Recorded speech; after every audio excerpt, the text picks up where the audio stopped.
mau welcome lagi nih partner-partner yang udah hadir di webinar pada hari ini. Ini mungkin webinar yang jurnal sediakan untuk partner pertama kali ya di 2021.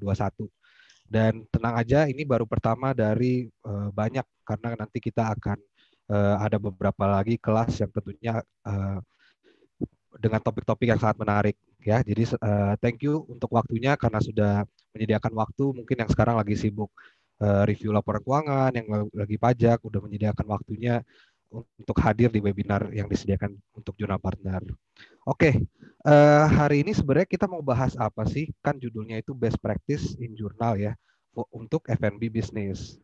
Nah, jadi hari ini pertama kita akan introduction dulu, mungkin mulai dari kenapa webinar ini ada dan sekilas tentang F&B itu sendiri ya. Lalu nanti baru kita masuk ke dalam teknisnya di mana saya akan bagi jadi 3 main topik, yaitu inventory, sales, dan payment.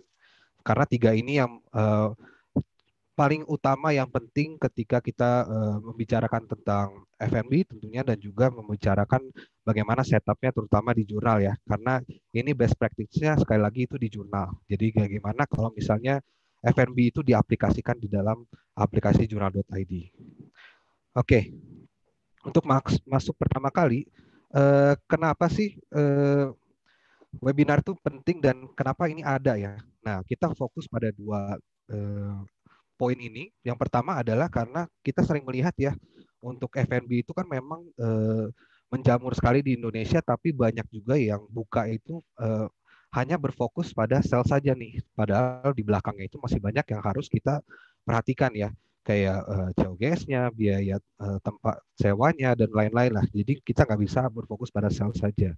Makanya mungkin webinar ini kita mau tackle problem pertama, lalu yang kedua kita melihat dan mau sharing gimana sih best practice untuk men-setup F&B bisnis di jurnal, karena kita lihat banyak user yang udah pakai jurnal di bisnis F&B tapi kita lihat kok masih banyak kendala dan kurang maksimal gitu untuk setupnya. Jadi kita akan bahas dari 2 sisi ini dulu ya, kenapa webinar ini penting dan diadakan.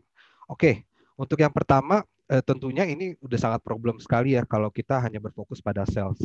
Kenapa? Karena kalau kita berfokus pada sales, kita akan melupakan tuh beberapa poin-poin penting yang lainnya kayak CGS, biaya lain, terus mungkin uh, manajemen people-nya itu juga sangat penting ya. Nah, biasanya kalau pebisnis yang hanya berfokus pada sales itu akan memunculkan beberapa problem. Mungkin masih banyak banget problem yang lain, cuman saya di webinar kali ini biar setopik saya akan bahas dari 3 ini aja. Lack of cost management, lack of automation dalam konteks real time data sama administrative overload. Nah, kita coba bahas satu persatu ya. Nah, lack of cost management itu maksudnya apa sih? Ya kayak seperti tadi, karena kita hanya berfokus pada sales saja, kita melupakan kalau sebenarnya kita harus memanage cost juga. Jangan sampai kita hanya berfokus pada sales, ternyata biaya yang kita keluarkan itu lebih besar daripada yang kita jual. Karena kalau kita lihat hanya dari jumlah kuantitas penjualan, ya kelihatannya sih untung ya, tapi setelah dihitung ternyata duitnya nggak balik modal, dan ini sering banget terjadi. Dan cost management ini tentunya tidak bisa dilakukan kalau kita nggak punya data keuangan yang cukup. Nah, ini juga merupakan poin yang penting kalau kita itu pada saat membuka suatu bisnis F&B, ya tentu kita harus persiapkan bahwa ada beberapa poin atau data yang harus kita catat untuk bisa melakukan cost management. Oke, nah yang kedua adalah lack of automation atau real time data. Nah, kenapa real time data itu sangat penting di F&B? Karena F&B itu kan bisnis yang bergerak cepat sekali ya. Tiap hari pasti ada penjualan dan mereka bersifat lebih kuantitas kan daripada satu invoice tapi jumlahnya besar. Ini kan lebih banyak invoice ya, makanya bergeraknya sangat cepat. Nah, biasanya real time data yang dibutuhkan itu apa ya? Pertama itu biasanya owner F&B itu pasti pengen tahu penjualan hari ini. Kayak penjualan hari ini itu berapa sih? Terus misalnya inventory pada hari ini tuh berapa, bahan bakunya sisa berapa. Nah, ini sangat penting untuk decision making nih. Contoh misalnya kalau untuk inventory, ya berarti kita supaya tahu kapan kita harus melakukan restock ke supplier kita. Nah, kalau datanya nggak real time, tanpa adanya automation ini, real time data nggak bakal ada, dan juga berarti decision making-nya akan kurang tepat karena data yang kita punya itu kurang up to date. Kayak contohnya misalnya stoknya sebenarnya sudah habis, tapi kita baru ada data stok kemarin atau minggu kemarin karena datanya nggak real time. Itu kan sangat mempengaruhi decision making ya. Nah, yang ketiga adalah administrative overload. Kayak tadi mungkin sebagian besar untuk owner dari F&B bisnis atau mungkin klien kita, partner-partner yang mungkin sudah pernah handle F&B itu biasanya hanya berfokus di depan saja kan, di front end, di operasional, tapi melupakan masalah yang nanti akan muncul di back end, yaitu mulai dari pencatatan data. Nah, biasanya apa sih yang harus kita perhatikan dalam pencatatan data? Mulai dari penjualannya, tentu kita harus catat, terus pajaknya, dan juga pembelian dan biaya-biaya lain. Yang paling sering terjadi tuh misalnya kalau kita misalnya setup di jurnal, kalau kita minta menu pasti mereka langsung hafal. Tapi ketika kita minta list bahan bakunya, biasanya mereka suka AE kan, suka lupa. Nah, itu adalah salah satu pertanda mereka hanya fokus pada depan aja, front end. Sedangkan back end itu mereka kadang kurang eh, kurang untuk diperhatikan. Nah, hal ini tuh bisa menyebabkan administrative overload, alias nanti datanya tertumpuk, terus flow-nya untuk pencatatan itu terlalu ribet dan mungkin akan terjadi sering double pencatatan. Akhirnya administratifnya jadi sangat ribet dan akhirnya nggak akan kelar-kelar karena proses pencatatannya itu terlalu banyak ya. Nah, seandainya nih dari klien Bapak Ibu atau misalnya business owner itu sendiri misalnya sudah sadar, oh ternyata saya nggak boleh fokus pada sales saja. Nah, misalnya saya mau fokus ke yang lain dan saya pakai jurnal, kira-kira apa sih yang jurnal bisa bantu? Nah, topik ini sekaligus saya mau introduce, kita bakalan ada satu laporan yang baru, yaitu namanya produk profitability. Nah, selama ini kan kalau kita lihat di jurnal itu hanya mengenai produk ini jualnya berapa, nilainya berapa, pajaknya berapa ya. Tapi dengan ini akan sangat membantu terutama untuk retail dan F&B karena kita bisa langsung melihat COGS-nya. Kayak lihat di sini ya, ada lampu LED terjual 10, gross sale-nya 10,2 juta dan gross sale-nya 9 juta. Jadi kita tidak hanya melihat dari revenue atau omset, tapi kita bisa langsung lihat ke profit masing-masing produk itu sendiri ya. Jadi dengan ini sangat sekali membantu untuk business owner yang mungkin baru mau transisi dari yang fokusnya hanya sales, lalu mulai mau mengayomi untuk data-data yang lain kayak COGS dan lain-lain. Nah, tapi perlu di note report ini tuh masih dalam pengembangan dan mudah-mudahan akan segera rilis dalam tahun ini. Karena ini udah jadi pipeline dan ini memang salah satu contoh yang udah dikeluarkan sama tim produk kita. Selain itu apa sih yang harus kita perhatikan? Nah, jurnal juga di dashboard itu bisa membantu seperti ini nih. Kayak hutang PB1 itu udah pasti ya, semua restoran pasti pada akhirnya akan mengakui PB1. Ya, makanya kita harus monitor dan di dashboard pun kita bisa bantu monitor mulai dari bulanan, harian, mingguan sampai tahunan. Lalu yang terakhir adalah daftar akun yang terpantau. Kita pilih kenapa cash. Kenapa pilihnya cash? Nah, karena untuk sekarang F&B itu udah sangat berubah ya. Mungkin dulu kita paymentnya itu cuma berdasarkan misalnya cash, terus debit, sama kartu kredit ya. Cuma tiga itu biasanya kan. Nah, kan sekarang tuh udah banyak banget payment method yang ada yang disediakan oleh F&B. Contohnya GoPay, OVO, Dana, dan lain-lain. Nah, kenapa kita harus monitor? Itu nanti saya akan jelaskan nanti di sesi pada saat payment ya. Tapi intinya kalau kita mau memonitor uang kita ada berapa pada bulan ini, tentunya sangat berfungsi untuk kita tahu apakah duit kita masih positif atau negatif dan apakah sudah masih cukup untuk mengorder untuk supply inventory kita. Oke, kalau ini sudah paham, kita masuk ke yang kedua alasan kenapa webinar ini terjadi ya. Karena kita berdasarkan data-data yang kita dapat, kita lihat banyak bisnis F&B yang sudah pakai jurnal, tapi masih terkendala karena setupnya itu kurang maksimal. Nah, makanya kita di sini mau sharing best practice-nya untuk bisnis-bisnis F&B yang mungkin partner-partner di sini mungkin punya sendiri ataupun mungkin ada klien yang mungkin sudah pakai jurnal tapi mungkin ada terkendala, siapa tahu pada hari ini bisa terbantu ya, atau mungkin untuk calon kliennya juga jadi punya pencerahan untuk next-nya. Nah, biasanya problemnya kenapa sih? Sekali lagi best practice dari jurnal dari jurnal untuk F&B itu tergantung dengan tipe bisnis F&B-nya ya, karena F&B itu sangat beragam sekali. Ada yang mungkin tipenya fast food, jadi pada saat dipesan baru dimasak. Ada juga yang prasmanan kan, ada juga yang kayak bakery, dia itu menyimpan juga ada WIP-nya, ada adonannya. Nah, jadi sangat beragam. Jadi best practice ini kita sharing supaya nanti bisa pilih sesuai dengan tipe-tipe F&B kliennya Bapak Ibu. Nah, kita lihat ya problem yang biasa kita temukan tuh apa sih? Pertama, karyawan itu nggak mampu atau kekurangan orang. Jadi maksudnya gini, kayak kita udah setup nih untuk sebaik mungkin, tapi ternyata karyawan yang kita punya itu nggak mampu melakukan apa yang kita setup karena setupnya mungkin terlalu panjang, sedangkan karyawan kita kurang gitu. Nah, itu juga bukan kurang menjadi best practice karena kita juga harus melihat komposisi dari karyawan si bisnis F&B tersebut. Lalu yang kedua yaitu setup yang terlalu kompleks. Nah, terlalu kompleks ini artinya apa? Jadi mungkin kita baru mulai F&B-nya tapi kita sudah mencatat hampir semuanya. Bukan berarti data itu tidak yang penting, semua itu penting, tapi ada data-data administratif yang mungkin ketika baru mulai itu ada hal-hal yang belum diperlukan. Jadi kita harus adjust sesuai dengan kebutuhan bisnisnya ya. Yang terakhir adalah yang paling sering adalah pencatatan inventory yang tidak termanage dengan baik. Jadi inventory itu um, memang problem utama dari F&B ya, terutama kalau di jurnal itu karena biasanya setup pada awalnya itu kurang baik. Nah, jadi pada hari ini kita mau coba bahas ini supaya next-nya atau nanti yang sudah jalan di jurnal itu bisa diperbaiki sehingga tidak ada kendala seperti ini lagi. Nah, sebelum saya masuk ke dalam teknis 3 tadi, inventory, sales, dan payment, kalau kita ngomongin F&B itu kita tentunya harus familiar dengan yang namanya mesin kasir atau POS ya.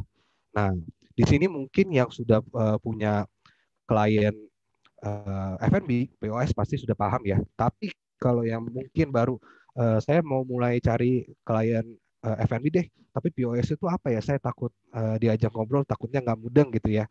Nah, jadi saya jelasin sedikit aja. POS itu sebenarnya kesingkatan dari point of sales. Artinya tempat dan waktu terjadinya transaksi penjualan. Pokoknya terkait dengan sales.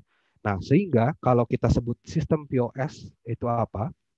Itu adalah sistem yang mendukung terjadinya transaksi penjualan. Nah, POS itu nggak selalu yang kompleks-kompleks, nggak selalu yang modern ya, kayak Moka, Dilpos, itu memang POS. Tapi misalnya kita masih mesin kasir yang ada lacinya, itu juga POS, karena itu sistem yang membantu terjadinya transaksi penjualan. Nah, makanya itu juga bisa disebut sebagai POS. Nah, sekarang pertanyaan gini, kenapa banyak business owner itu sudah pakai POS, tapi butuh juga sistem accounting seperti jurnal? Karena kalau kita lihat, POS itu hanya terkait sales saja biasanya. Nah, sedangkan pencatatan yang lain seperti biaya dan itu mereka kadang-kadang tidak bisa memenuhi. Dan juga biasanya kalau sistem accountingnya itu tidak kurang up to date, itu dengan sistem POS-nya tetap harus melakukan pencatatan ulang penjualannya. Jadi double pencatatan lagi ya Bapak Ibu, dan jadinya kembali ke isu yang tadi awal yaitu administrative overload karena kita ngerjainnya 2 kali. Nah, makanya itu kita sering melakukan integrasi dengan POS, sistem POS yang mungkin di Indonesia itu sudah mulai dipakai orang. Nah, ini saya mau share sedikit kira-kira POS apa sih per tahun ini yang sudah integrasi dengan jurnal. Nah, kita bagi jadi 2 ya. Ada non-subscription sama subscription base. Bedanya apa? Non-subscription itu adalah yang beli putus, jadi nggak bayarnya per bulan. Bayar sekali bisa dipakai selamanya. Nah, kalau subscription base itu sama seperti jurnal, bayarnya per bulan ya. Jadi kayak pakai Netflix, pakai Disney Plus sama, itu subscription base juga. Nah, kita lihat non-subscription itu ada Fanpost, Octopus, Dreampost, Raptor, Arif, sama yang terbaru itu ada Quinos. Sedangkan untuk subscription itu Moka, yang mungkin Bapak Ibu yang handle F&B pasti tahu, Pawon, iSeller, Hello Bill, Interaktif, sama yang paling baru itu Dealpost, integrasi yang paling baru. Nah, yang terakhir jurnal pun punya nih sistem POS yang simple tapi namanya Journal Touch. Nah, itu logo yang terakhir tuh ya, nggak ada tulisannya. Itu adalah Journal Touch. Nah, Journal Touch itu Note pertama hanya bisa dipakai untuk orang yang langganan jurnal aja ya. Jadi nggak bisa hanya pakai Journal Touch, harus pakai Journal ID dulu, baru nanti Journal Touch-nya langsung dapat free. Sedangkan kalau yang lain kayak POS itu kan dia third party sistem, jadi bisa aja pakai dia doang. Nah, ini juga cukup membantu untuk misalnya mereka yang budgetnya mungkin terbatas tapi mau full paket, nah bisa menggunakan jurnal dan jurnal touch. Jadi langsung dapat sistem POS-nya juga yang bisa dibuka di HP dan di tablet. Nah, ini beberapa fitur kayak kita bisa langsung bikin self dan ada gambarnya, jadi kita nggak perlu hafal namanya, lihat dari gambarnya pun kita bisa order. Lalu keunggulannya itu yaitu synchronize langsung ke jurnal. Jadi kita nggak perlu catat 2 kali untuk transaksi sales-nya. Cukup sekali, nanti di jurnal accounting langsung tercatat secara otomatis. Nah, sebelum saya setelah saya introduction mengenai F&B dan problemnya apa dan kenapa webinar ini terjadi, mungkin Bapak Ibu mulai tersadar mengenai memang F&B ini menjamur dan banyak sekali problemnya terutama di inventory, sales, dan payment. Nah, ini saya sekarang mau sharing mulai dari inventory. Gimana best practice-nya ketika kita setup di jurnal. Nah, kalau kita bicara inventory, di jurnal itu ketika kita setup, pertama kita harus nomor satu adalah menentukan produknya. Nah, produk di jurnal itu bisa berbagai macam ya. Nah, kita harus pisahkan dulu, minta sama owner F&B-nya yang mana yang bahan baku, yang mana yang produk jual atau menunya. Nah, ini harus kita bisa pisahkan langsung. Kalau ini dari sini aja tidak bisa, ini akan menjadi problem ke depannya. Lalu yang kedua, ini opsional yaitu menentukan gudang dan membuatnya di jurnal. Ini berlaku untuk bisnis F&B yang sudah punya banyak cabang dan biasanya kan ingredientnya atau bahan bakunya disimpan di cabang masing-masing. Nah, makanya kita karena pakai jurnal itu bisa membantu untuk memonitor inventory per gudang, ini bisa digunakan juga. Lalu yang ketiga, yang paling penting adalah satuannya nih. Sering terjadi kesalahan satuan. Misalnya ya, kita lihat ketika biasanya kalau dari supplier itu kita belinya secara kilogram, tapi kalau kita pemakaian itu kan kadang-kadang bisa gram ya. Contoh nasi, kita pasti beli yang udah kiloan. 10 kilo, 5 kilo, tapi pemakaiannya itu kan pasti satu menu paling 250 gram ya, atau 150 gram. Nah, maka kita rekomen untuk menentukan satuan dari contohnya tadi beras itu adalah gram aja. Jadi pilih yang terkecil. Nanti kita bisa menggunakan antara pada saat beli menjadi 1000 gram, atau kita bikin multi satuan di mana 1 kilo sama dengan 1000 gram. Itu bisa. Tapi tetap satuan paling pertama atau utamanya adalah yang paling kecil. Ini rekomendasi dari kita. Nah, yang terakhir yang paling penting adalah menentukan pengakuan COGS-nya nih. Artinya biaya untuk bahan bakunya itu diakuinnya mau kapan? Perpetual atau periodik. Nah, kalau perpetual kan yang langsung, kalau periodik itu mungkin di minggu terakhir atau di bulan terakhir gitu ya. Nah, sebenarnya kalau di jurnal lebih direkomendasi apa sih? Sebenarnya kalau di jurnal itu untuk transaksi yang sudah banyak hariannya, itu kita lebih rekomendasi periodik. Kenapa? Karena lebih simpel dan cukup melakukan stok opnam aja. Sedangkan kalau yang perpetual, misalnya saya mau perpetual nih karena COGS saya butuh yang real time.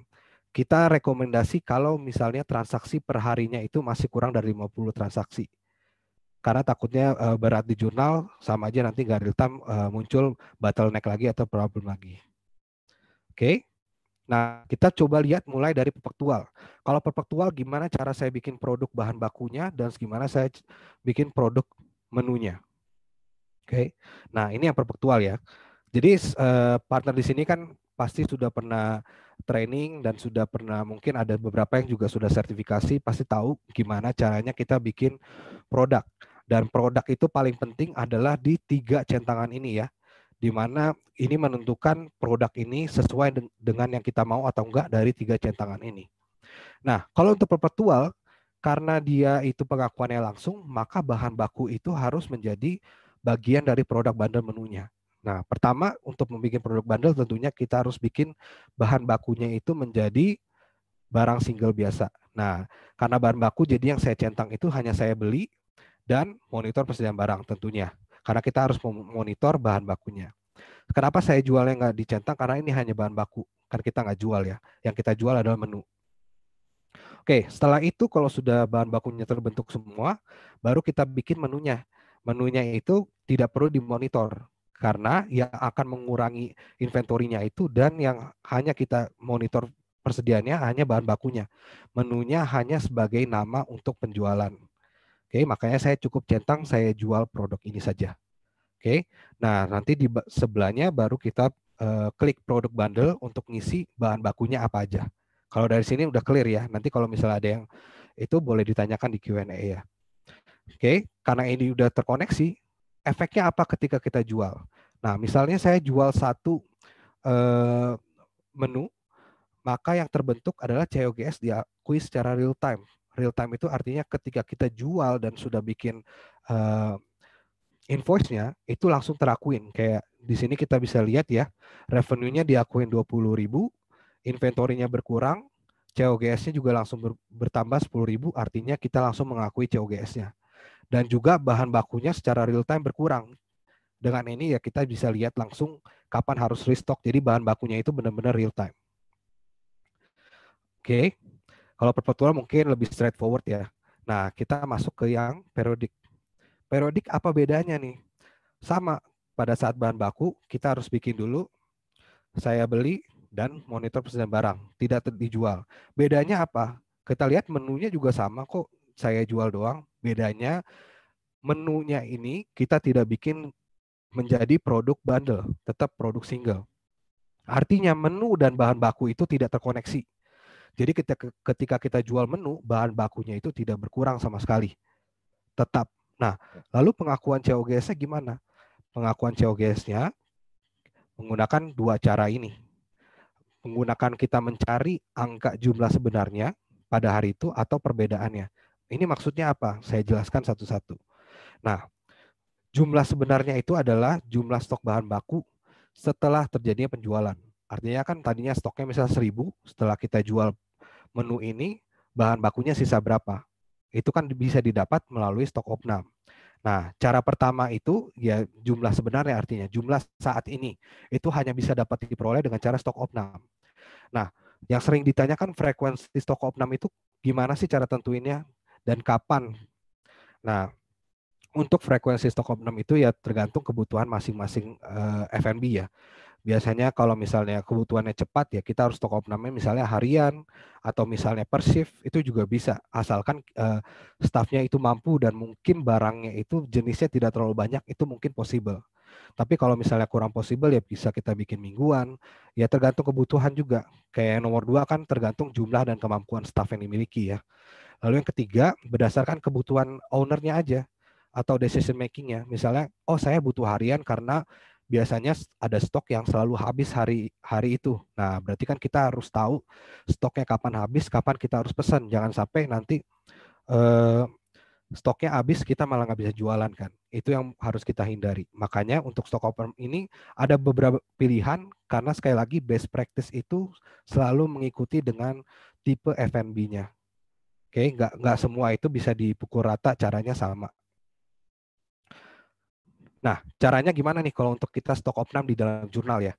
Nah, pertama kita ke menu produk, lalu kita buat baru dan pilih langsung penyesuaian stok. Nah, untuk melakukan stok opnam di jurnal, saya biasa lebih pilih tipe penyesuaiannya itu adalah perhitungan stok. Karena kita langsung hitung stoknya berapa, udah ketemu kita tinggal masukin di kolom jumlah sebenarnya. Saya ambil contoh ini misalnya bakso mentah dan bihun sebagai bahan baku saya. Berarti kalau ini kan berarti saya jualannya kira-kira apa nih Bapak Ibu? Udah pasti bihun bakso ya. Nah, jadi bahan bakunya saya bikin simple, cuman bakso mentah atau bakso frozen sama bihun. Nah, kalau bakso mentah mungkin saya catat karena ini nggak tertulis, saya catat pieces. Kalau yang bihun itu saya bikin per gram. Nah, artinya tadinya sebelum saya menjual bakso mentah itu ada 1.195. Setelah hari ini saya closing dan terjual ternyata sisa 1.170. Berarti perbedaan antara jumlah tercatat dan jumlah sebenarnya itu adalah COGS Bapak Ibu pada hari itu. Jadi itulah cara mencarinya dan cara membuatnya di jurnal. Nah, nanti jurnalnya juga langsung mengurangi pada stoknya di sini dan pengakuan COGS-nya juga di sini. Nah, untuk periodik ada cara kedua. Yang mungkin ini cara kedua adalah sebenarnya lebih ke alternatif ya. Kenapa alternatif? Karena ini harus tetap didampingi dengan stok opnam secara berkala. Nah, ini biasanya digunakan untuk apa sih? Untuk F&B yang baru dan mungkin stafnya kekurangan, tapi mereka butuh perkiraan sisa dari bahan baku atau inventory dari bahan baku mingguan atau harian misalnya. Tapi mereka nggak mampu nih untuk melakukan stok opnam harian atau mingguan. Nah, kita bisa menggunakan dengan mencari perbedaannya atau biasanya saya sebut dengan menghitung menggunakan rumus dari resepnya. Contoh ya, misalnya saya ada menu uh, bihun bakso. Nah, saya selalu bikin takaran kalau bihun bakso itu menggunakan 5 buah bakso, satu buahnya 500 rupiah, dan 200 gram bihun. Saya udah hitung 1 gramnya itu biasa saya beli 100 rupiah. Nah, jika misalnya hari ini saya jual 5, maka tinggal saya kalikan aja 5 kali 5 dengan 5 kali 200 gram bihun. Karena sekali itu kan pakai 200 gram dan saya jual 5 menu. Nah, angka 25 buah dan 1000 gram inilah yang akan kita masukkan ke dalam jurnal. Nah, sekali lagi, ini karena cuman perkiraan dan alternatif, ini tentu pasti nanti akan ada perbedaan di dalam stok fisik kita dan stok yang di jurnal. Makanya saya note, metode ini tuh alternatif untuk perkiraan aja. Tetap nanti misalnya di akhir bulan atau dalam beberapa bulan tetap harus melakukan stok opnam untuk menyamakan antara stok fisik dan inventory yang ada di jurnal.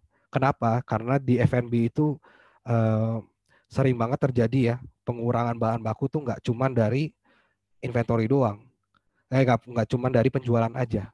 Contohnya apa? Ada barang rusak, terus ada yang jatuh lagi dibikin, terus jatuh kayak telur, itu kan sering terjadi. Susu ada yang tumpah gitu. Nah itu kan tentunya harus kita kurangin menjadi biaya juga ya. Makanya harus didampingi dengan stok opnam juga. Oke, setelah kita bahas inventory yang mungkin paling ribet, oh ya sebelumnya ini cara yang kalau misalnya kita menghitung dengan resep yang tadi ya, yang alternatif. Sama sih tetap ke produk, terus ke penyesuaian stok. Bedanya itu tipe penyesuaiannya saya lebih prefer cari yang perbedaannya. Nah, jadi saya tinggal isi berdasarkan rumus kayak tadi tuh. 5 kali 5 berarti kan 25 sama 5 kali 200 gram, berarti 1000 gram. Nah, itu saya tinggal kali masukin ke dalam perbedaannya, nanti jurnal yang akan hitung berapa nilai COGS-nya berdasarkan average atau FIFO nilai persediaan bakso mentah dan bihunnya. Oke, jadi bedanya cuma di tipe penyesuaian dan cara kita mendapatkan angkanya saja, Bapak Ibu. Oke, sekarang saya mau masuk ke sales nih. Jadi setelah inventory sudah tersetup dengan baik dan kita sudah menentukan cara untuk melakukan COGS-nya nanti gimana, nah kita akan masuk ke sales. Nah, sales ini apa yang biasa harus diperhatikan nih? Jangan sampai lupa, karena proses setup itu adalah proses yang paling penting di jurnal. Kalau setupnya nggak benar, ya tentunya nanti pencatatannya akan salah juga. Nah, pertama yang harus kita setup adalah COA. COA yang saya maksud adalah COA sales, pendapatannya. Nah, contoh misalnya penjual jasa atau barang. Atau misalnya kalau di F&B itu biasanya saya pisah misalnya penjualan makanan dan penjualan minuman. Terus penjualan kafe atau penjualan restoran, misalnya dalam satu cabang tapi ada kafe dan ada restoran. Nah, itu biasanya owner suka minta itu karena sebagai data juga untuk decision making. Tapi kalau nggak perlu ya nggak apa-apa, berarti cowoknya satu aja. Sekali lagi ini sesuai kebutuhan aja.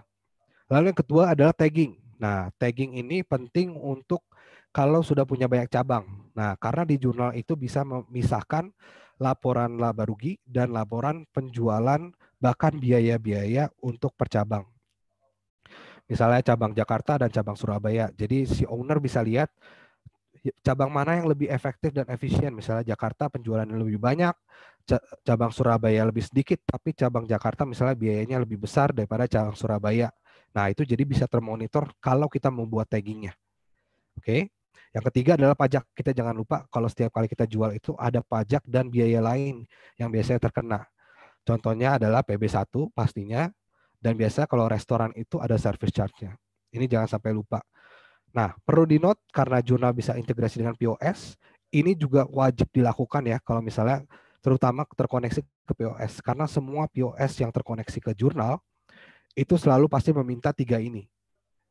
Nggak mungkin nggak minta, udah pasti 3 ini diminta. Makanya terkoneksi atau enggak, kita rekomen selalu menyiapkan 3 ini sebelum kita lanjut ke yang lainnya. Oke, lalu next kita masuk ke payment. Nah, kenapa payment sekarang mulai dibahas? Kayak tadi saya bilang ya, payment itu sekarang nggak cuman yang simple kayak edisi, debit, kartu kredit sama cash. Nggak gitu doang. Sekarang udah mulai banyak sekali alternatif cara kita membayar di dalam F&B. Nah, maka itu sekarang payment harus diperhatikan. Kenapa? Satu, kita harus menentukan semua payment method yang dipakai di dalam restoran. Misalnya dia pakai OVO, ya berarti kita harus catat OVO. Dia pakai edisi, catat. Pakai Dana, iya. Shopee Pay, iya. Nah, ini kan berbeda-beda ya. Ada yang pakai Dana doang, ada yang nggak pakai Dana. Jadi kita harus tanyakan dulu semua payment methodnya. Jangan sampai ketinggalan nanti ketika udah setup ternyata ada payment method baru, tapi yang nggak masuk maksudnya, tapi kita belum bikin di dalam jurnal. Nah, yang kedua, dengan banyaknya payment method ini ada beberapa yang kena biaya. Contohnya adalah edisi yang misalnya kena 2% atau kartu kredit ya. Nah, yang lain juga mungkin ada yang kena biaya, ada yang enggak. Jadi ini juga harus diperhatikan karena nanti pencatatannya akan berbeda juga. Lalu yang ketiga, yang sebenarnya kita rekomendasi aja, sekali lagi ini opsional, tapi kita sangat rekomen adalah membuat akun COA penampung untuk setiap metode dari payment menjadi kategori kas dan bank. Nah, kenapa? Karena kita lihat sekarang itu kalau misalnya saya ambil GoPay ya. Kalau GoPay itu misalnya customer bayar lewat GoPay, misal di scan terus bayar, pembayarannya itu tidak langsung masuk ke dalam bank kita atau ke dalam uang saku kita. Tapi dia disimpan dulu di dalam akun penampung GoPay kita. Ya kan seringnya terjadi seperti itu ya. Nah, ketika misalnya besok deh saya ambil, ketika saya transfer dari akun penampung GoPay itu ke dalam akun bank kita, baru uangnya benar-benar ada di uang saku kita. Nah, karena ini sering terjadi dan payment methodnya itu biasanya kalau restoran banyak banget, makanya kita rekomen yang tadi. Kita bikin aja akun penampung untuk memonitor di GoPay saya ada berapa yang belum ditransfer ke bank ya, terus di OVO ada berapa ya, di edisi berapa nih yang belum ditransfer. Jadi kita bisa memonitor dan bisa seenggaknya punya cash projection dari akun penampung tersebut ke dalam akun bank kita.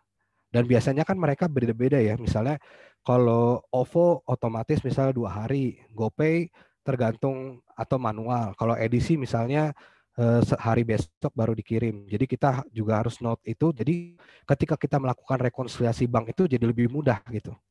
Nah, ini saya mau coba simulasikan satu transaksi misalnya menggunakan edisi. Gimana cara pencatatan jurnal kalau mau menggunakan metode ini ya, ada akun penampungnya. Nah, pertama buat dulu akun penampung untuk semua metode pembayarannya. Saya di sini ambil karena tadi mau pakai edisi, GoPay juga saya buat jaga-jaga. Nah, sekarang kita lihat di sebelah kanan itu saya ada hari ini penjualan bihun bakso 1 mangkok senilai 20.000. Oke. Nah, kita harus mapping ketika penjualannya itu saya bilang tadi melalui edisi, maka saya masukin ke dalam edisi dulu. Bapak Ibu bisa lihat ya, receive payment-nya itu setor ke edisi BCA. Jadi nggak langsung masuk ke bank BCA kita nih, ke edisi dulu akun penampung. Kenapa? Pertama, karena edisi itu biasanya ada biaya adminnya. Lalu yang kedua, karena ada biaya adminnya, ada biasanya perbedaan waktu dan perbedaan nilai pada saat masuk ke akun bank kita. Kita lihat yang terakhir ya. Setelah ini, kapan saatnya kita pindahin ke rekening bank kita? Kalau saya biasanya lebih enak bekerja ketika sudah ada mutasi banknya. Contohnya seperti ini nih. Pada hari ini juga ternyata dikirimkan dari edisinya ke rekening bank kita. Kita lihat kita terima uang tapi cuma 19.600. Ternyata dari 20.000 itu ada admin fee sebesar 400. Dan ini sering banget terjadi. Akhirnya ketika ini terjadi baru kita pindahkan yang dari edisi itu ke dalam bank BCA kita. Dengan cara membuat transaksi penerimaan uang atau menggunakan jurnal umum juga boleh. Dengan cara seperti ini nih. Jadi edisinya berkurang 20, banknya kita berterima 19.600 dan 400-nya itu menjadi beban. Beban admin atau other miscellaneous itu bebas. Yang penting menjadi beban. Oke, mungkin sekian aja dari saya.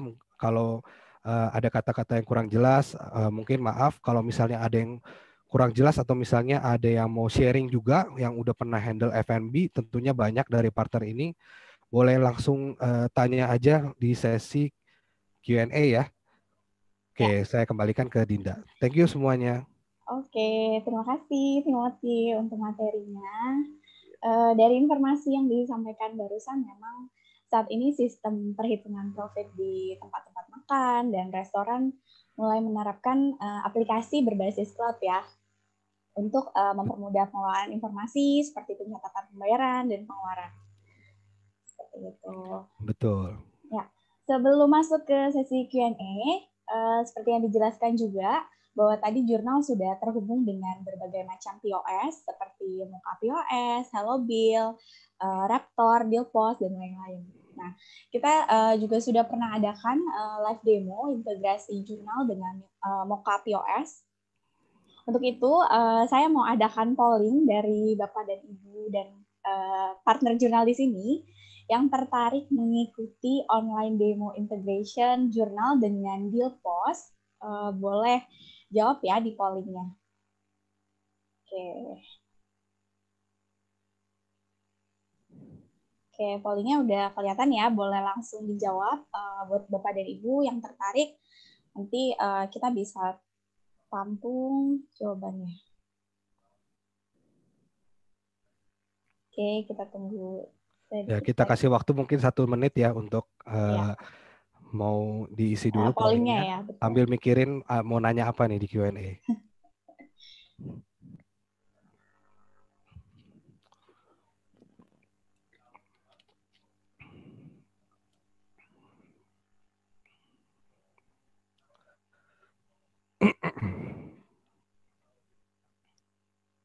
Oke, masih ada yang menjawab pollingnya.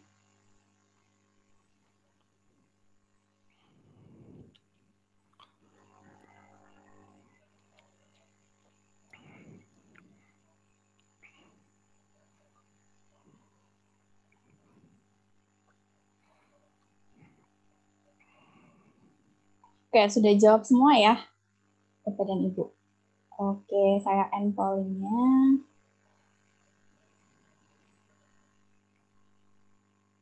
Oke, jawabannya rata-rata pilih ya. Jadi untuk jawabannya ini nanti saya tampung dulu. Untuk nextnya nanti jadwal integrasi jurnal dengan Billpost akan kita update lagi ya ke Bapak dan Ibu partner jurnal. Oke, Timothy, kita lanjut masuk ke sesi Q&A ya.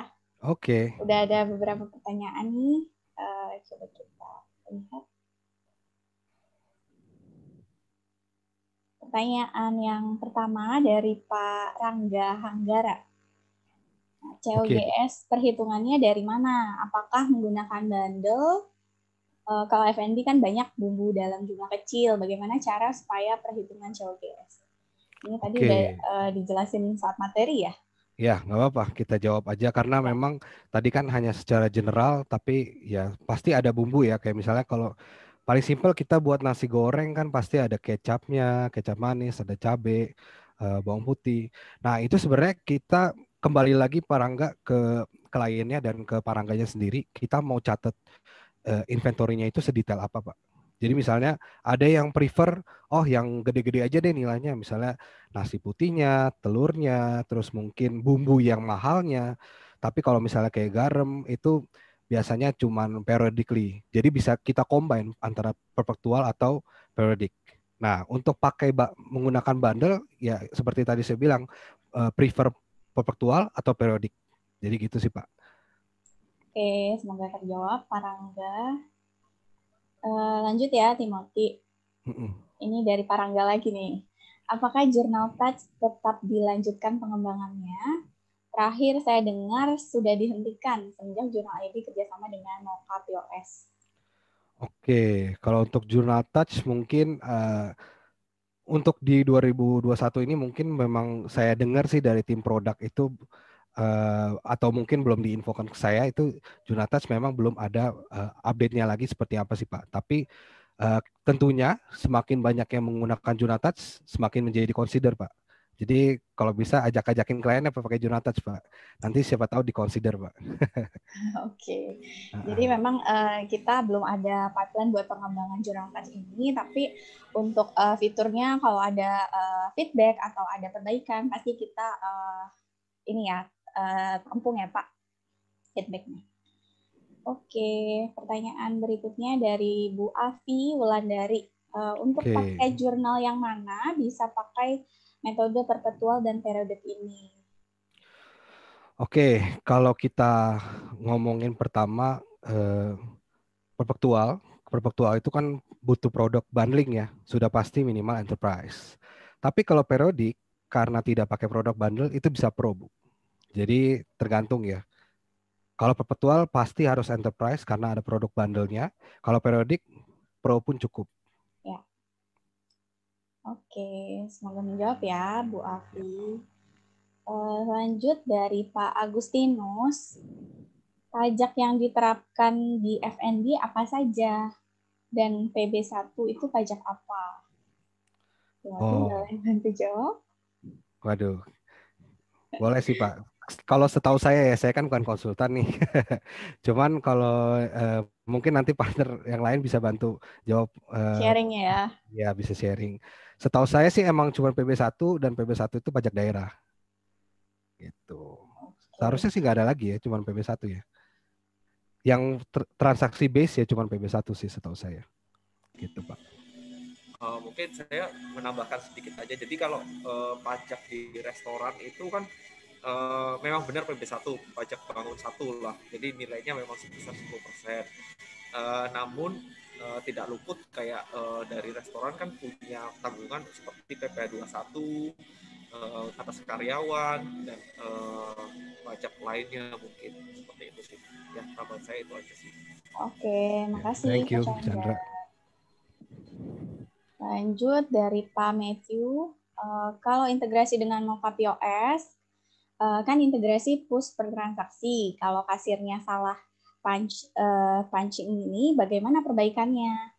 Kalau push dari POS atau jurnal, apakah two way atau one way? Perubahan jurnal tidak terupdate di POS.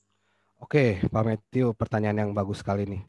Jadi kalau integrasi Mocha POS itu memang one way, artinya Mocha POS kirim data, jurnal terima. Jurnal nggak bisa kirim data ke Mocha. Jadi kalau misalnya ada salah data, salah input dari kasirnya, kalau bisa diperbaiki di Mocha POS-nya sebelum tertembak karena kan kita ada daily sync-nya ya jam berapa tuh dikirim. Tapi kalau udah terlanjur ya berarti mokanya dibenerin, di jurnalnya juga dibenerin karena jurnal update itu nggak connect ke dalam moka gitu Pak. Oke, terima kasih Timothy dan Iya. Pak Matthew untuk pertanyaannya. Lanjut ke pertanyaan dari Pak Wira ya. Oke. Permasalahan untuk COGS itu agak sulit untuk bundling produk yang bertingkat. Misal buat kopi tubruk topping krim ada 2 ingredient, yaitu produk bundling kopi dan produk bundling kopi tubruk.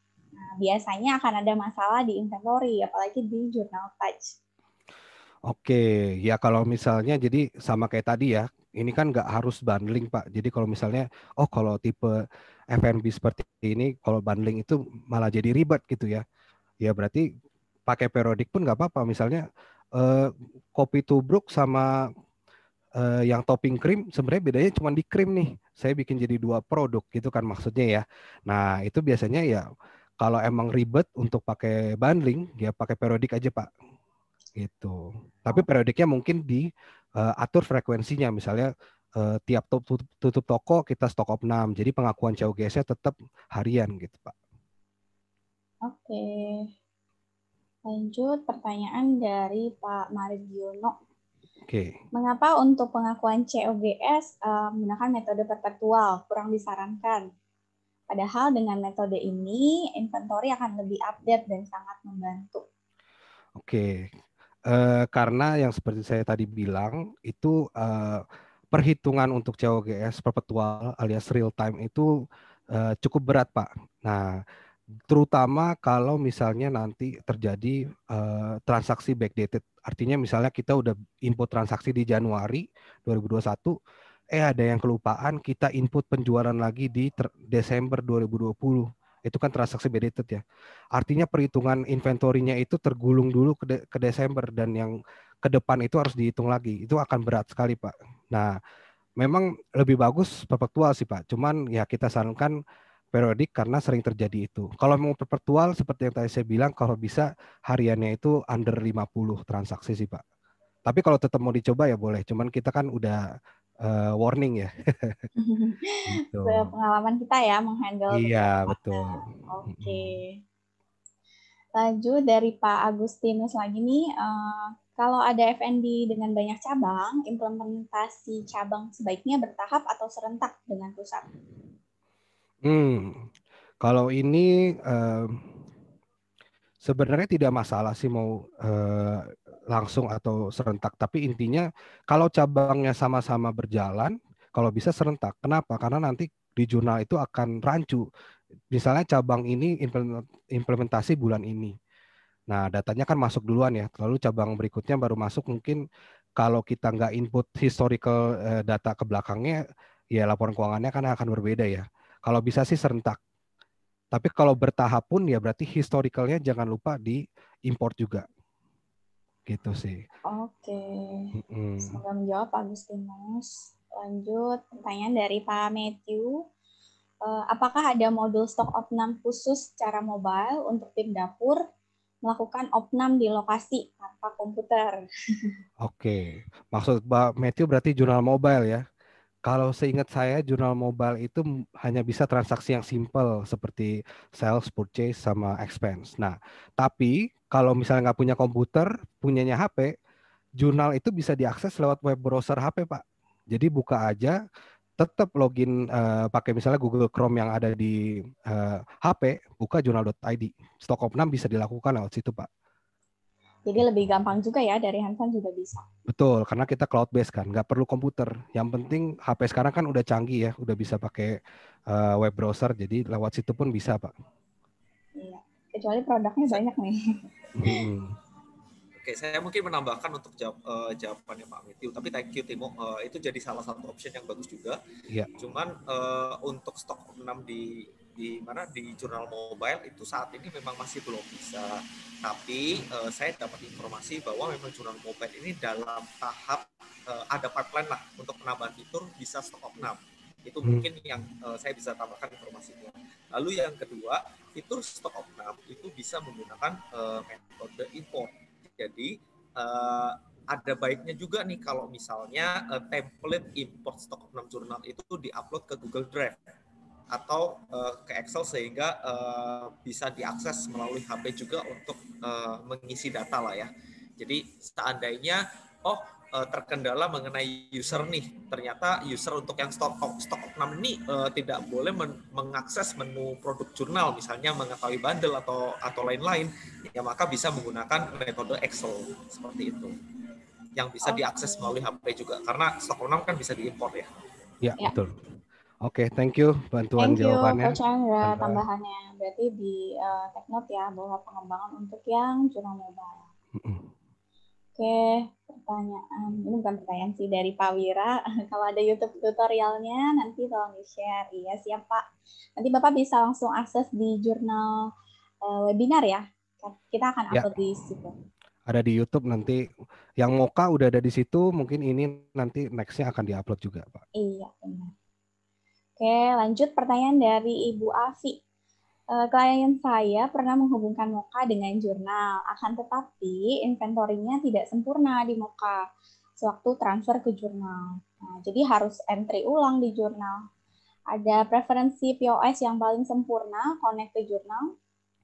Oke, kalau kita bicara inventory, memang semua POS kita itu yang terkonek cuman penjualannya aja Bu Afi. Jadi biasanya nih ya, bahkan dari pihak POS-nya, kalau misalnya udah connect sama jurnal, inventory-nya itu akan selalu dipindahin ke jurnal aja. Jadi di sistem POS-nya nggak usah ada perhitungan stok lagi. Kenapa? Karena nanti purchasing, terus nanti kayak tadi stock of none itu akan dilakukan di jurnal. Nah, jadi kalau untuk inventory memang tidak nggak bisa connect antara POS dan jurnal. Yang terkonek itu hanya sales-nya aja. Untuk inventory lebih kita rekomend di handling atau di monitor di dalam jurnal. Nah, tapi untuk preferensi POS yang paling sempurna untuk connect ke jurnal pada saat ini, mungkin yang paling baru yaitu Dealpost, Ibu. Kalau maksudnya untuk misalnya alternatif dari Mocha ya, karena Mocha mungkin udah lama nih, ada nggak yang lain gitu. Nah, mungkin saya bisa rekomend Dealpost. Oke, next ya, berarti buat integrasi jurnal dengan Dealpost. Iya. Oke, lanjut pertanyaan dari Ibu Made Laksmi. Jika kita menggunakan jurnal touch dengan jurnal ID, pada setting COA dilakukan di mana terlebih dahulu? Setting di touch atau di jurnal ID? Apakah pada saat data jurnal touch diintegrate ke jurnal akan membentuk pencatatan transaksi? Apa aja? Sales, COGS, dan inventory akan tercatat? Oke.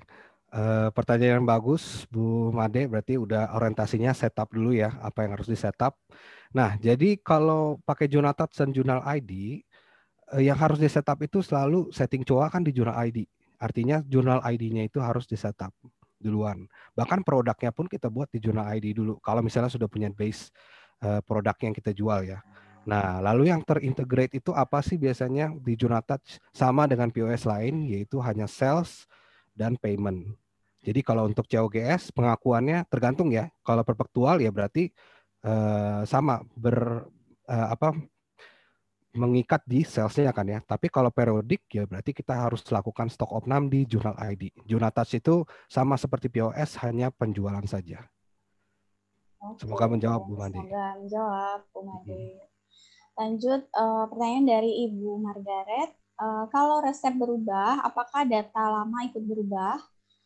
Kalau tidak berubah, bedanya dibuang kemana tuh datanya? Oke. Kalau resep berubah itu kan berarti kita harus edit produk ya. Sebenarnya nanti ketika kita edit produk, Bu Margaret bisa notice itu ada pilihan untuk semua atau hanya ke depan tuh ada pilihannya. Jadi tergantung Ibu mau ubahnya ya pasti biasanya resep berubah kan hanya ke depan ya. Jadi Ibu bisa pilih itu dan ya udah jadi yang lamanya tetap Bu gitu. Karena ada pilihannya setiap kita edit produk sih Bu. Betul. Oke, lanjut ke pertanyaan dari Ibu Yosi Niki. Bagaimana cara menghitung COGS bila owner menginginkan klasifikasi COGS per menu? Tapi menu-menu tersebut menggunakan bahan-bahan yang sama. Apakah di COGS dan inventory jurnal juga bisa? Oke. Cara menghitung COGS bila owner menginginkan klarifikasi per menu ya. Nah, kalau untuk reportnya mungkin dari tadi yang tadi tuh Bu apa namanya product profitability. Jadi kita bisa langsung lihat per menu itu salesnya berapa dan COGS-nya berapa Bu. Mungkin dari situ mungkin lebih clear. Kalau sekarang mungkin memang kita belum bisa melihat secara per menu ya Bu ya. Untuk COGS-nya, tapi kalau untuk salesnya sih bisa. Oke, ini masih dikembangkan ya untuk yang laporan tadi. Betul, tapi tahun ini sih harusnya sudah keluar ya. Nanti kita update lagi ya, Ibu Niki. Oke, mungkin mau koreksi sedikit soal yang tadi resep. Kalau yang resep itu ternyata nggak ada pilihan untuk semua atau ke depan. Hanya pasti yang berubah itu nanti hanya ke depan aja. Yang lama itu udah pasti nggak akan berubah. Untuk tadi pertanyaan Bu Margaret ya, kalau nggak salah. Ya, sebelumnya Bu Margaret. Sip. Oke, dari Bu Niki udah terjawab ya. Pertanyaan selanjutnya dari Pak Beni. Selamat pagi Pak. Semangat pagi ya. Izin bertanya, jika persediaan ingin dipakai sendiri sebagai aset, tetap gimana caranya? Misalnya jual mesin kopi lalu dipakai untuk kantor sendiri. Oke, berarti ketika kita eh, tergantung ya kita belinya itu pertama kali sebagai inventory atau enggak. Kalau kita beli langsung tahu itu sebagai aset tetap, berarti kita harus pisahkan dia pencatatannya lewat purchase, langsung kita catat sendiri sebagai untuk pemakaian kantor atau kita catat lewat pengaturan aset. Tapi kalau misalnya kita udah beli duluan nih tadinya sebagai inventory, ternyata di tengah jalan masih sebagai inventory, mau kita pakai untuk itu berarti kita harus melakukan reklas sama lewat apa pengaturan aset, tapi kita harus reklas dari nilai inventorinya itu menjadi aset tetap. Kalau mau lebih clear nanti mungkin kita bisa set meeting kali karena ini agak teknis sih di jurnalnya. Lanjut, pertanyaan dari Pak Wira, saya coba develop POS sendiri, tapi bagian API integrated-nya selalu error. Adakah solusinya?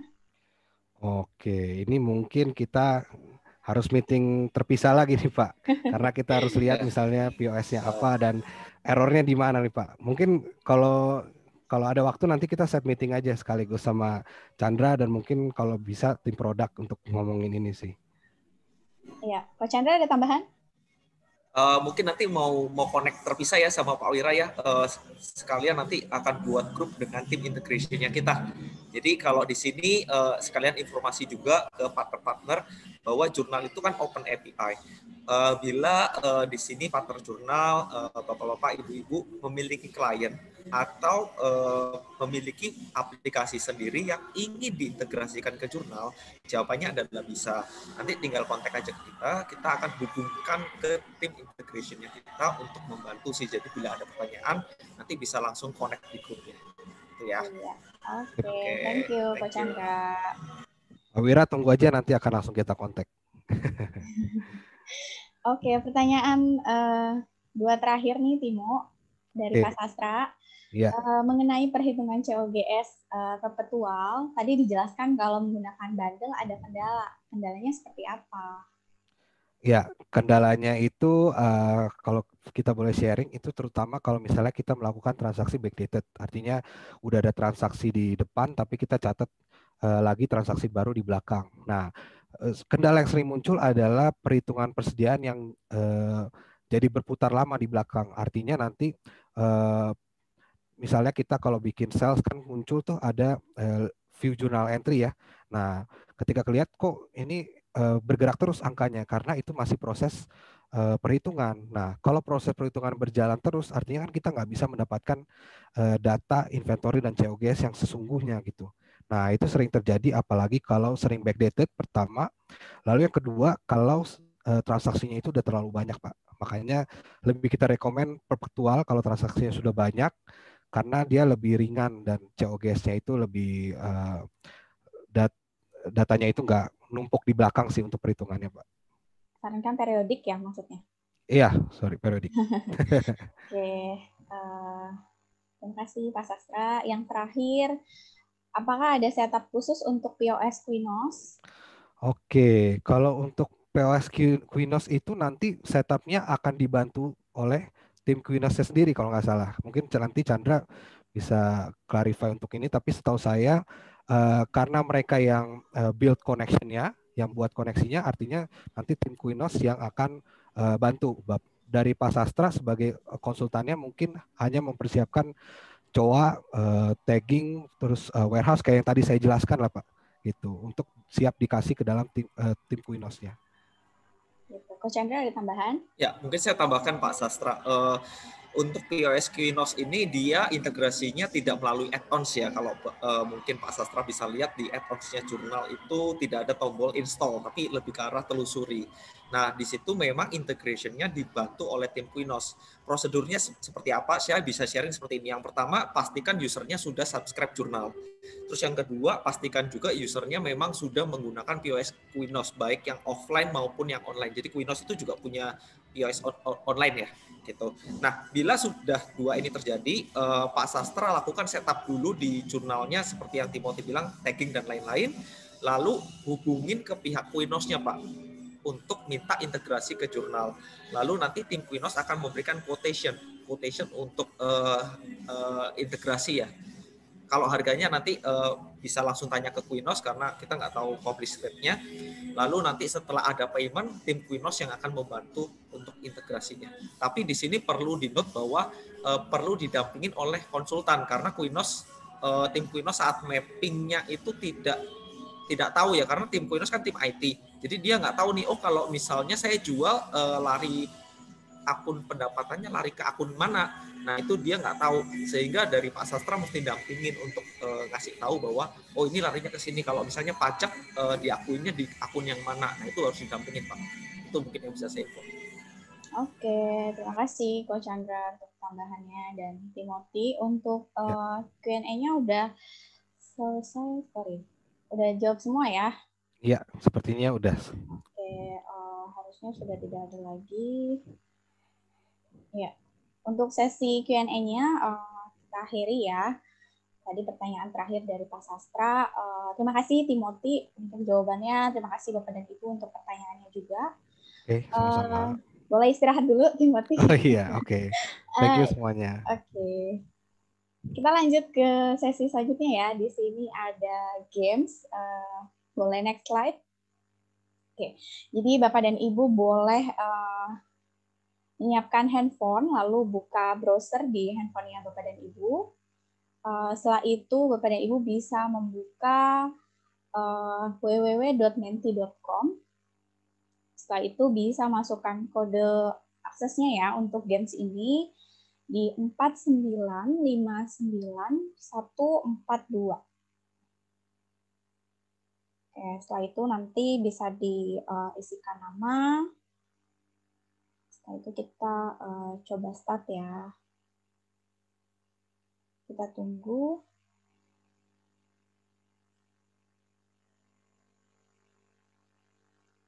Oke, coba saya share juga layar gamesnya ya.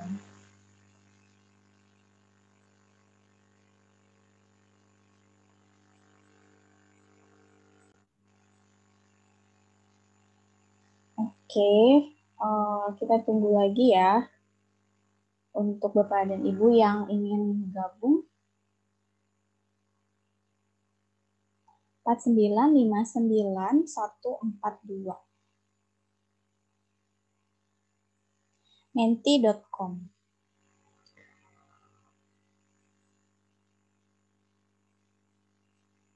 Nanti untuk dua pemenang yang beruntung akan mendapatkan voucher diskon 35% untuk berlangganan paket Pro atau Enterprise Plus, dan juga dapat free 1 user untuk akunnya ya. Kita akan ambil untuk dua pemenang, juara 1 dan juara 2. Oke, kita tunggu 1 menit ya buat yang ingin bergabung. Tidak, mungkin boleh diulang untuk sebutin kodenya karena tadi ada yang minta kodenya disebutin ulang. Kodenya di Thank you. Ya, terima kasih. Pak Jemi ya di 4959142. Kode mentinya ya, Pak. Di 4959142.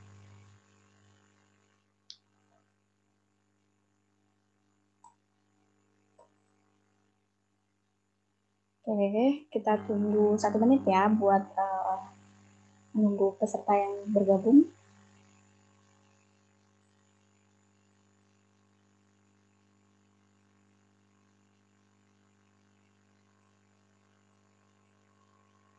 Masih ada yang kesulitan untuk gabung di menti.com?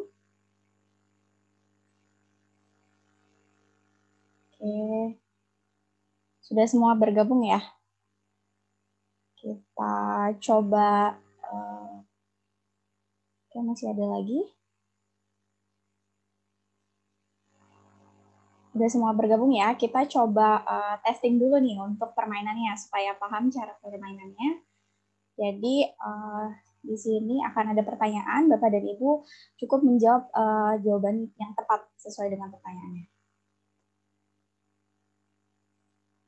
Oke, masih ada lagi yang join?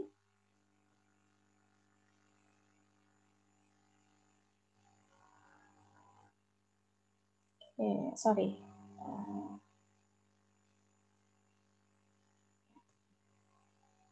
Pertanyaan ini masih testing ya. Sorry. Bentar ya.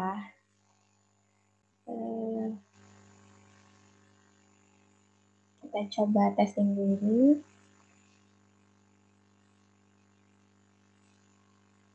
Oke, banyak yang join ya.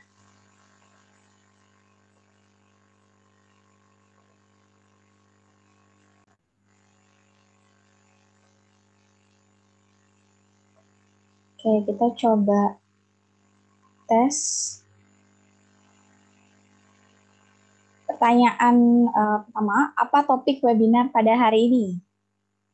Jawabannya digital marketing, best practice in journal for F&B business, jurnal POS integration, atau demo jurnal cash control. Boleh langsung dijawab. Oke. Udah menyimak semua ya, udah paham nih cara permainannya. Kita langsung next aja ke pertanyaan berikutnya. Oke, ini poinnya ya tadi dari pertanyaan yang pertama. Tingkat pertama ada Happy Imlek dan Ibu Maureen. Tercepat dan benar ya jawabannya. Oke, kita next ke pertanyaan yang serius ya ini sekarang.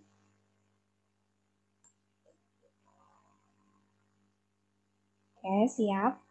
Sebutkan POS apa saja yang bisa terhubung dengan jurnal.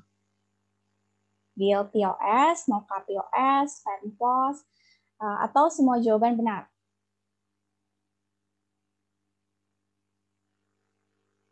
Tiga, dua, satu. Oke, jawabannya masih banyak yang kurang tepat nih ya. Jawabannya semua benar. Oke, kita lihat poinnya, siapa yang tertinggi. Wih, masih sama ya, ada Ibu Maureen dan Happy Imlek. Oh, belum. Tadi yang pertama ya, sekarang peringkatnya ada Wonderman dan Ismi, tercepat. Oke, pertanyaan berikutnya.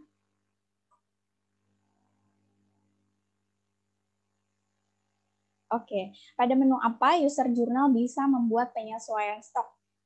Oke, menu pembelian, menu penjualan, menu produk, atau menu kas dan bank.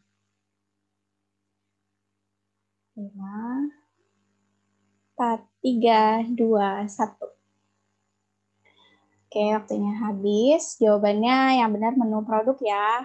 Ada 21 orang nih yang benar. Kita lihat skornya yang tertinggi.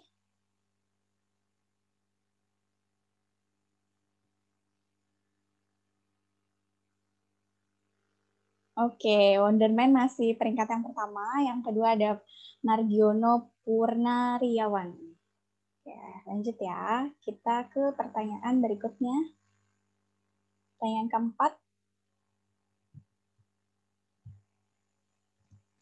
Berdasarkan materi pada hari ini, bisnis F&B yang hanya berfokus pada sales aja akan menimbulkan beberapa masalah di bawah ini, kecuali lack of cost management, inventory termanage dengan baik, administrative overload, atau lack of automation.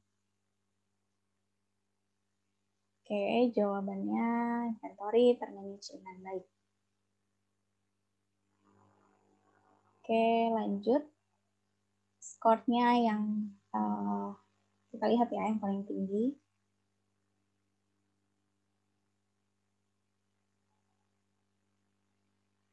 Oke, peringkat pertama jadi Pak Margiono dan Niki ya. Oke, pertanyaan yang terakhir. Semangat.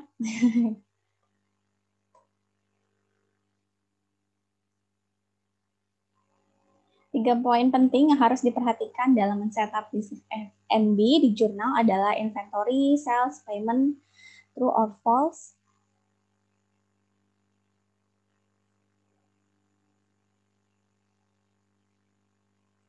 Tiga, dua, satu.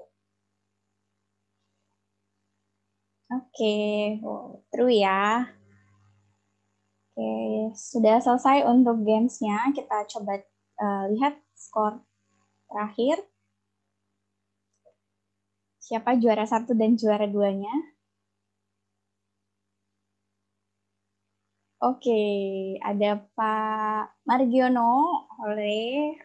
Boleh di capture ya Pak Margiono untuk skor finalnya. Dan satu lagi dengan Ibu Niki ya. Skornya di 4177 poin. Oke, nanti dua pemenang beruntung, Pak Margiono dan Ibu Niki, boleh menghubungi kami dengan meng-capture poinnya ya. Oke, terima kasih. Lanjut untuk sesi berikutnya, ada informasi tambahan. Nah, di sini untuk fitur Castling di jurnal, mungkin Bapak dan Ibu juga sudah pernah pakai ya untuk fitur Castling. Nah, untuk mandiri di sini kita ada update untuk Castling transfer.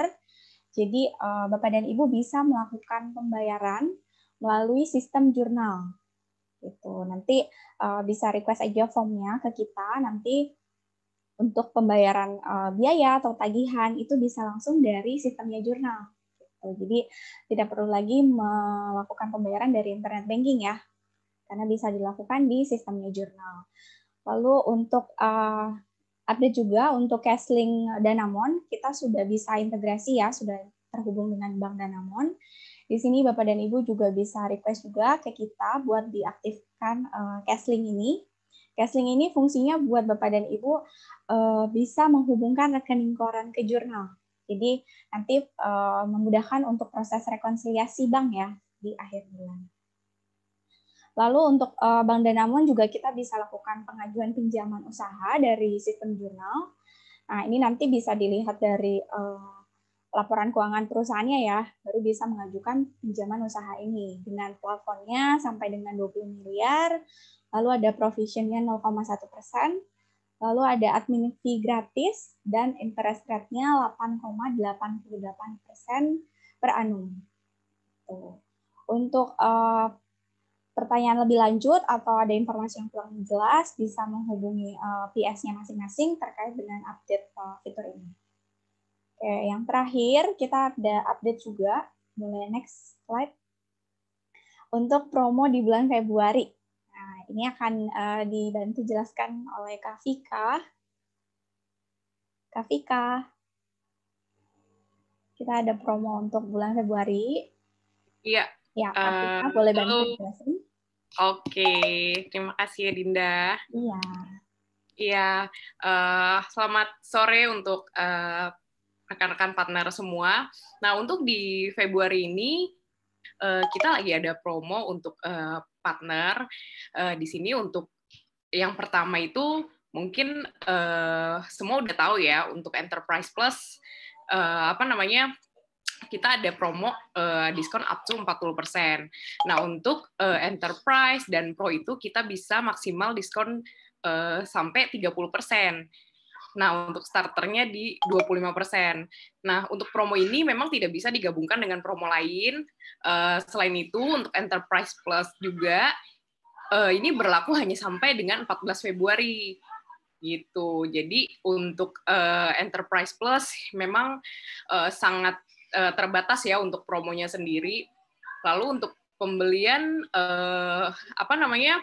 paket ini harus 12 bulan gitu. Jadi memang nanti bisa infoin ke rekan-rekan atau teman AE-nya untuk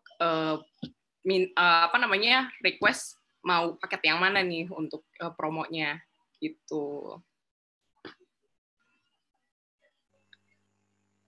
Oke, saya kembalikan kepada Dinda. Oke, terima kasih Kak Vika buat update-nya. Jadi untuk bulan Februari kita ada promo seperti di slide ini ya. Jadi Bapak dan Ibu bisa masukkan kliennya nih, daftarin mau paket yang mana nih diskonnya. Oke,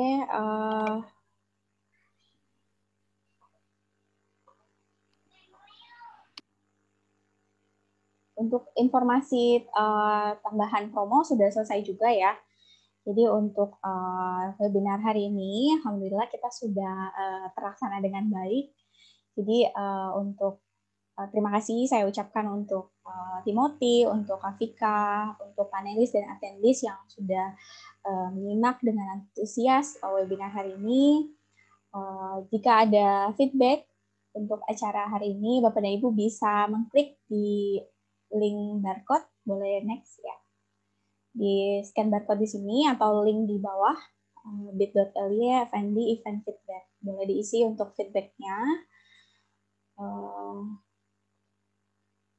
Untuk terakhir, saya Adinda pamit undur diri. Terima kasih sudah bergabung dalam webinar ini. Assalamualaikum warahmatullahi wabarakatuh.